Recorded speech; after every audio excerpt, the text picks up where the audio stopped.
आप देख रहे हैं वाल्मीकि रामायण भाग 2 एपिसोड 11 अयोध्या से विदाई।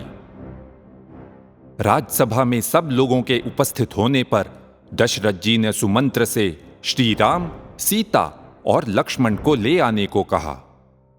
तीनों विनम्रतापूर्वक सभा में आए। उन्हें देखते ही दशरथ जी आगे बढ़ने लगे, किंतु उनका मन भर आया और वे गिर पड़े। राज स्त्रियों का हाहाकार और उनके आभूषणों की ध्वनि एक हुई। हा हा रामेति सहसा भूषण ध्वनि मिश्रितः। श्री राम और लक्ष्मण तुरंत उनके पास दौड़े। सीता जी भी आईं। उन्होंने मिलकर दशरथ जी को मंच पर बिठाया। श्री राम ने कहा, महाराज, मैं अब दंडकारण्य में जा रहा हूं। आप मुझे आशीर्वाद दें। लक्ष्मण और सीता भी मेरे साथ आना चाहते हैं। कृपया उन्हें भी आज्ञा दीजिए। मैंने उन्हें न आने के लिए समझाया, पर उनका निर्णय पक्का है। दशरथ जी बोले, अहम राघव कैकेय्या वरदानेन मोहितः अयोध्यायां त्वमेवाद्य भव राजा निगृह्य माम। कैकेयी को वचन देकर मैं फंस गया हूं। राम, तुम मुझे कैद करके स्वयं अयोध्या के राजा बन जाओ। पुत्र, मैं सत्य की शपथ खाकर कहता हूं, मैं नहीं चाहता कि तुम जाओ। कैकेयी ने मुझे धोखा दिया है और तुम्हें उसका दंड मिल रहा है।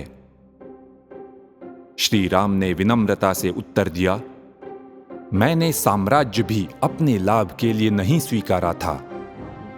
मुझे साम्राज्य या सुख विलास का कोई आकर्षण नहीं है। मैं केवल इतना ही चाहता हूं कि आपका वचन सत्य हो। उसके लिए मैं 14 वर्ष का वनवास आनंद से स्वीकार करता हूं। अब यह साम्राज्य भरत के लिए है। दशरथ जी जानते थे कि श्री राम का निश्चय पलटना असंभव था। पुत्र, तुम सत्य स्वरूप धर्मात्मा हो। अपने पिता का वचन निभाने का तुम्हारा निश्चय नहीं बदल सकता।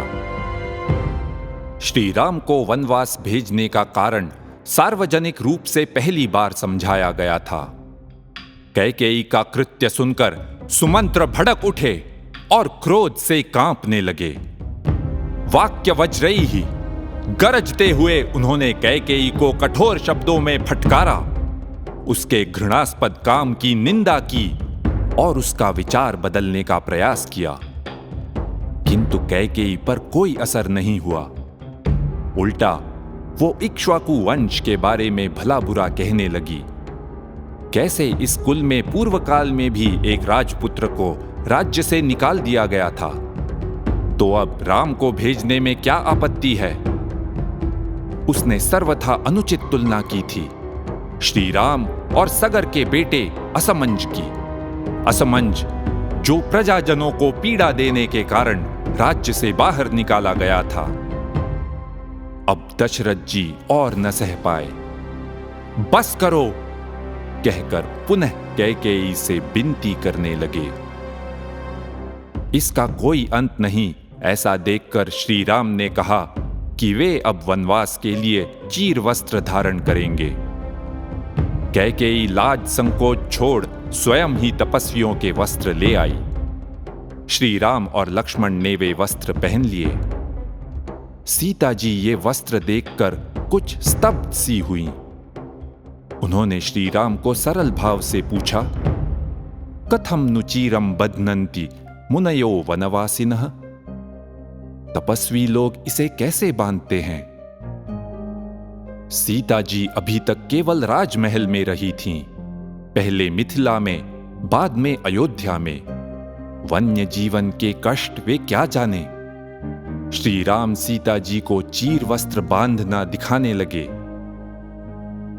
ये देख सभा में उपस्थित सभी लोग अत्यंत दुखी हुए। अब वशिष्ठ जी से रहा नहीं गया। उनकी आंखें भर आईं। उन्होंने आग्रहपूर्वक कहा, सीता नहीं जाएगी। राम की अनुपस्थिति में सीता साम्राज्य को संभालेगी।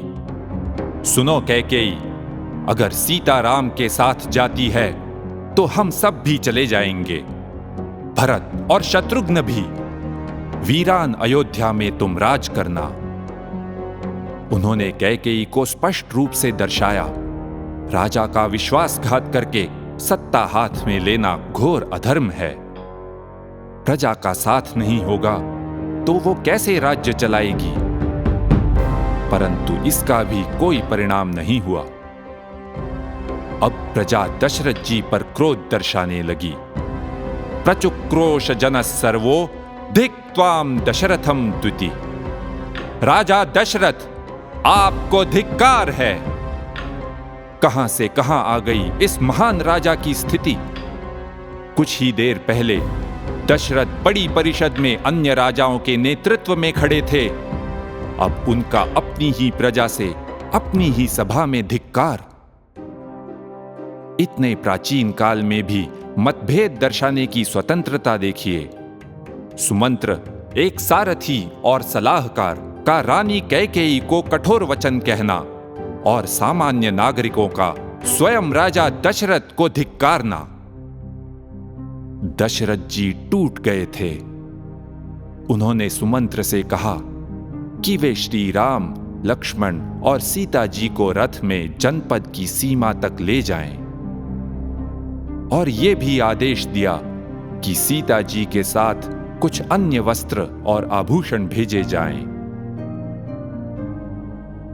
अब विदा लेने का समय आ गया। जो राजभवन पहले संगीत से गूंजता था, वही आज विलाप की ध्वनि से भर गया। जैसे ही रथ चलने लगा, सारी अयोध्या शोक सागर में डूब गई। एक कोलाहल मचा। छोटे बड़े सभी रथ के पीछे पीछे जाने लगे। कुछ लोग तो रथ के अगल बगल में लटक गए। सोढ़ुम नशेकुर बाष्पमागतम। कोई भी अपने आंसुओं को रोक नहीं पाया। लोग सुमंत्र से कहने लगे, धीरे चलो। हाहाकार से वातावरण भर गया। दशरथ जी श्री राम को आखिरी बार देखने महल से बाहर आए, किंतु शोक से गिर पड़े। कौसल्या जी रथ के पीछे दौड़ पड़ी। आंखों में आंसू, दुख से लड़खड़ाती वे पुकार रही थीं, हे राम, लक्ष्मण, सीता। श्री राम से भी अपने माता पिता का दुख देखा नहीं गया। अब सभी की पीड़ा कम करने के उद्देश्य से वे सुमंत्र को बोले, शीघ्र आगे बढ़िए। वैसे तो उड़ती हुई धूल आंखों में पानी ला देती है, लेकिन जैसे श्री राम का रथ अयोध्या से निकल पड़ा, वाल्मीकि जी कहते हैं, पौरजनाश्रुभिः पतितैः अभ्यवहितं महीरजः प्रणनाश। धरती यूं आंसुओं से भीग गई कि उड़ती हुई धूल भी शांत हो गई। इति ह आस। ऐसा ही हुआ था।